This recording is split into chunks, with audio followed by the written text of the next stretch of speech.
comme j'ai dit tout à l'heure, j'aime mieux garder les choses avec les aborder d'un côté positif. Je pense que, je vais vous citer un exemple, par exemple. Bon, c'est un exemple. La compagnie Excel qui est en train de s'installer dans le parc industriel de Saint-Jean, une entreprise qui va avoir environ 400 000 pieds carrés de superficie de bâtiment, c'est énorme, 250 emplois. Un bâtiment LEED. C'est drôle, personne n'est venu nous souligner que c'était exceptionnel, puis c'était intéressant, puis c'était positif. Mais si jamais il y a un petit trou noir sur le toit, on va en entendre parler, par exemple. Moi, je pense qu'il faut garder les coûts positifs. Alors, une entreprise comme ça, 400 000 pieds carrés, qui va être un bâtiment LEED, je ne sais pas si vous savez, à Saint-Jean, ça donne un signal assez important, merci. Alors, je pense qu'il faut voir ça de ce côté-là. C'est sûr que, écoutez, on est en pré-campagne pour certains, en campagne électorale. C'est sûr que des gens, il y a des gens qui viennent, puis ils vont essayer de se faire un peu de capital politique. Puis ça fait partie de la game, on vit avec ça, il n'y a vraiment pas de problème avec ça. Mais les solutions miracles, là, je regarde 2M Ressources, une solution miracle, moi je ne me cache pas, là, une solution miracle de 2M Ressources, elle n'existe pas.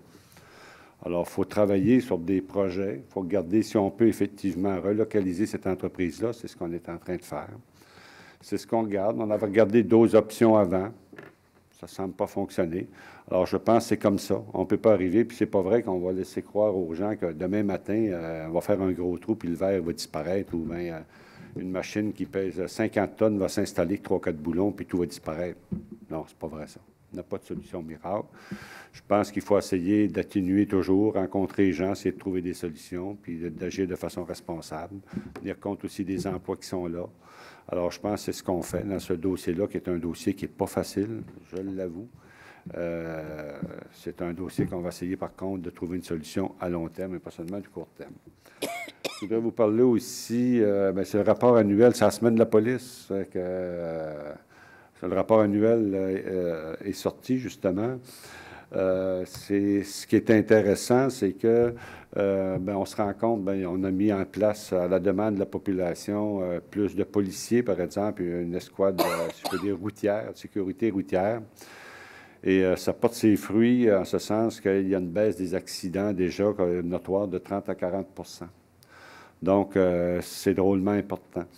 Donc, on s'est rendu compte aussi que, il y a eu aussi un coût sur la gestion policière l'année passée parce que des manifestations et tout ça, ça a coûté plusieurs centaines de milliers de dollars à la ville de Saint-Jean pour faire la sécurité routière, encadrer tout ça. Puis, bien sûr, ils mettent nos policiers pour suivre les manifestations et tout ça.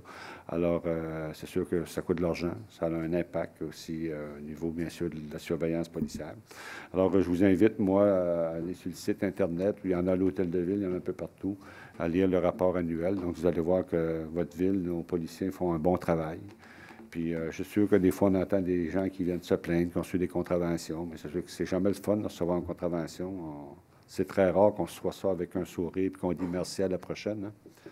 Alors, on ne se donne surtout pas de rendez-vous, mais je pense que ça fait partie de la vie. Puis lorsqu'on se promène à Saint-Jean, on se rend compte qu'il y a de la délinquance au niveau de circulation automobile. Il y en a énormément encore. Il y en a beaucoup. Les gens ne respectent pas toujours les règlements de la circulation. Puis je pense qu'à un moment donné, mais je pense qu'ils savent qu'il y a des policiers en ville puis qu'il peut y en avoir partout. Alors, je pense que quand ils respectent les règlements, je pense que les policiers n'interpellent pas les gens. Alors, je pense que ce qu'il faut, c'est qu'on se discipline tout le monde, puis que ce soit la vitesse dans les quartiers. On entend souvent parler de la vitesse dans les quartiers, mais la vitesse dans les quartiers, c'est pas les gens qui viennent de Saint-Julie puis Saint-Bruno qui font vitesse dans les quartiers. C'est des voisins, généralement, dans l'environnement de médias, sur la rue voisine ou même la maison d'à côté. Ce sont eux qui font vitesse dans la rue, c'est les voisins de médias. Alors, si tout le monde y met un peu du sien, je pense qu'on peut augmenter notre qualité de vie. Puis moi, je considère que la ville de Saint-Jean est une ville où il fait bon vivre. Puis je pense qu'effectivement, on est rendu à 5e ville pour l'indice du bonheur. Alors moi, j'y suis très heureux de vivre. Et je trouve qu'on a un très bel équilibre entre la qualité de vie, je peux dire, les services qui sont offerts, les quartiers qu'on peut fréquenter, les divertissements qu'on peut y avoir, l'accessibilité facile et tout ça. Moi, je suis très fier de la ville de Saint-Jean, je suis très fier de sa gestion. Alors, je vous remercie beaucoup d'avoir été présent.